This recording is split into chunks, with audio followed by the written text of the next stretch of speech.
பாரத பிரதமர் நரேந்திர மோடி தலைமையிலான நிதி ஆயோக்குடைய 11வது நிர்வாக குழு கூட்டம் நேற்று தலைநகர் டெல்லியில நடைபெற்றது. இதுல தமிழகத்தினுடைய முதலமைச்சர் ஜோசப் விஜய் உள்ளிட்ட 28 மாநிலத்தினுடைய முதலமைச்சர்கள் பங்கேற்றாங்க. அதுல தமிழகத்தினுடைய தேவைகள், தமிழகத்தினுடைய அத்தியாவசிய சூழல்கள் என்பதான பல விஷயங்களை குறித்து தமிழகத்தினுடைய முதலமைச்சர் அந்த கூட்டத்தில் தன்னுடைய நிலைப்பாட்டை உறுதிபட செய்திருக்காரு. அது மட்டுமல்லாம இந்த கூட்டத்தில் பேசின தமிழக முதலமைச்சர் விஜய், அதிகாரம் அளிக்கப்பட்ட மாநிலங்கள், கூட்டுறவு, கூட்டாட்சி, அனைவரும் உள்ளடக்கிய வளர்ச்சி ஆகியவற்றின் மூலமாக மட்டும்தான் வளர்ச்சியடைந்த இந்தியாவை உருவாக்க முடியும் அப்படின்னு தன்னுடைய உரையில பதிவு செய்திருக்காரு. 2023 ஆண்டுக்குள்ள $1.5 டிரில்லியன் பொருளாதாரத்தை தமிழகம் உயர்த்தும் என்ற இலக்குடன் தன்னுடைய ஆட்சி பணியாற்றி வருவதாக குறிப்பிட்டிருக்காரு. அது மட்டுமல்லாம தமிழகத்தில் இளைஞர் திறன் மற்றும் வேலைவாய்ப்பு ஆகியவற்றை மேம்படுத்துவதற்காக திட்டங்களை தீட்டியிருப்பதாகவும், இதன் மூலம் ஆண்டு ஒன்றுக்கு 5 லட்சம் இளைஞர்களுக்கு உதவித்தொகையுடன் கூடிய பயிற்சி திட்டங்களை வழங்குவதற்கான தொலைநோக்கு திட்டங்களை தமிழக அரசு வகுத்திருப்பதாகவும், அதை வேகமாக செயல்படுத்துவதற்கான வேலைகளில் தமது தலைமையிலான அரசு ஈடுபட்டு வருவதாகவும் குறிப்பிட்டிருக்காரு. நீட் தேர்வில் இருந்து தமிழகத்திற்கு முழுமையான விலக்கு அளித்து அனைத்து மருத்துவ படிப்புகளுக்கும் குறிப்பா +2 மதிப்பெண் அடிப்படையிலே மட்டுமே மாணவர்களை சேர்க்க அரசுக்கு அனுமதியை வழங்கணும் அப்படின்ற கோரிக்கை வச்சிருக்காரு. ஏனென்றால் இங்க நீட் தமிழ்நாட்டில் வேண்டாம் அப்படின்ற குரல் தொடர்ந்து ஒலித்திருக்கிற நிலையில இந்த நிலைப்பாட்டில் உறுதியா இருக்காரு தமிழகத்தினுடைய முதலமைச்சர் விஜய். அதே போல மருத்துவ படிப்புக்கான +2 மதிப்பெண் அடிப்படையிலே மாணவர் சேர்க்கையை நாங்க நடத்திக்கிறோம், அதற்கான அனுமதியை நீங்க முறைப்படி வழங்கணும் அப்படின்ற கோரிக்கையும் வச்சிருக்காரு.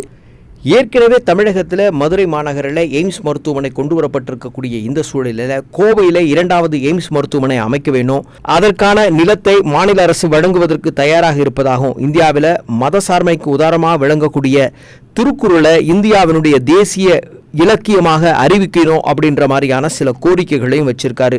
அது மட்டுமல்லாமல் நிதி பொறுப்பையும், சமூக முன்னேற்றம், மக்கள் தொகை நிலைநிறுத்தல் ஆகியவற்றில் சிறப்பான திட்டங்களை செயல்படுத்துவதற்கு மாநிலங்களுக்கு உரிய அங்கீகாரத்தை நீங்க வழங்கணும் அப்படின்னு மத்திய அரசு கோரிக்கை வச்சிருக்கக்கூடிய நம்முடைய தமிழக முதலமைச்சர் மாநில அரசினுடைய ஊரக வீட்டு வசதி திட்டத்தில், 100 நாள் வேலைவாய்ப்பு திட்டத்தில், வேலைவாய்ப்பை உருவாக்கக்கூடிய பல்வேறு நலத்திட்டங்கள் நடவடிக்கைகளில் தங்களுடைய மாநிலத்திற்கான முழு அனுமதியை நீங்க வழங்கணும் அப்படின்னு குறிப்பிட்டிருக்கக்கூடிய முதலமைச்சர், சிறப்பான நிர்வாகம், சமூக நீதி மற்றும் அவற்றையெல்லாம் உறுதி கொள்ளும் வகையில் மத்திய அரசுடன் இணைந்து தமிழகம் ஆக்கப்பூர்வமாக செயல்படுத்துவதற்கான தொலைநோக்கு திட்டங்களை வைத்திருக்கிறோம். எனவே இந்த விஷயத்தில் மத்திய அரசோடு ஒரு இணக்கமான சூழலை உருவாக்குவதில் தங்கள் தலைமையிலான அரசு எப்பொழுதும் தயாராக இருக்கு அப்படின்னு உத்தரவாதத்தோடு பேசியிருக்காரு. அது மட்டுமல்லாம தமிழகத்திற்கு வர வேண்டிய நிலுவைத் தொகைகளை விரைவில் நீங்கள் வழங்கணும் அப்படின்னு பிரதமரிடம் கோரிக்கை வச்சிருக்காரு.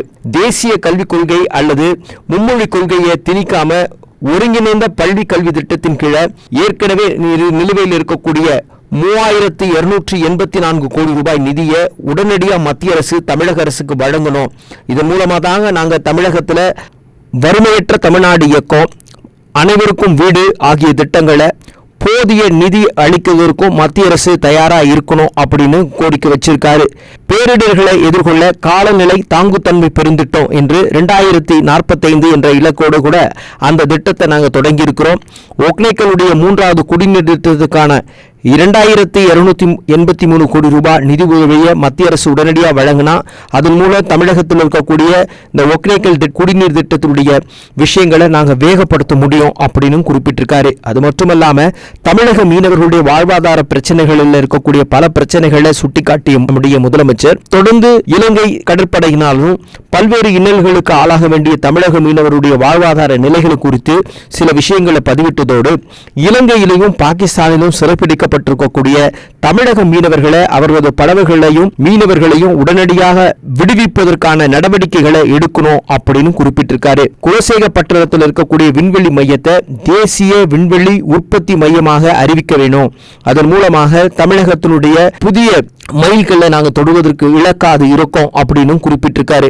அது மட்டுமல்லாம ரயில்வே திட்டங்களுக்கான விஷயங்களையும் குறிப்பிட்டு பேசியிருக்கக்கூடிய நம்முடைய தமிழக முதலமைச்சர் சென்னை கன்னியாகுமரி அதிவேக ரயில் திட்டம், செங்கல்பட்டு திருச்சி, திருச்சி கரூர், கரூர் கோவை, சென்னை மாதவரம் டு சோழவரம் போன்ற நெடுஞ்சாலை மேம்பாட்டு திட்டங்களுக்கு போதிய ஒப்புதல் அளித்து அதற்கான போதிய நிதிகளை வழங்கி அந்த திட்டத்தை நாங்கள் முழுமைப்படுத்துவதற்கு மத்திய அரசுடைய முழுமையான பங்களிப்பு தேவை என்பதை மிக ஆழமா வலியுறுத்தியிருக்காரு. பிரதமர் தலைமையிலான இந்த நிதி ஆயோக் கூட்டத்தில் தமிழக முதலமைச்சர் ஜோசப் விஜய்க்கு இந்த கூட்டம் ஒரு முதல் அனுபவ கூட்டமாக இருந்தாலும் கூட அத்தனை மாநில முதலமைச்சர்கள் மத்தியிலே தமிழகத்தின் உரிமையை ஓங்கி ஒழித்து தமிழகத்திற்கு பெற வேண்டிய நிதிகளை பெற வேண்டும் என்ற இலக்கோடு மத்திய அரசோடு ஒரு இணக்கமான உறவுகளை மேம்படுத்துவதில் தன்னுடைய அரசு தெளிவாக இருக்கிறது என்பதை மிக அழகா பதிவு செய்துட்டு வந்திருக்காரு இந்த நிதி ஆயோக் கூட்டத்தில்.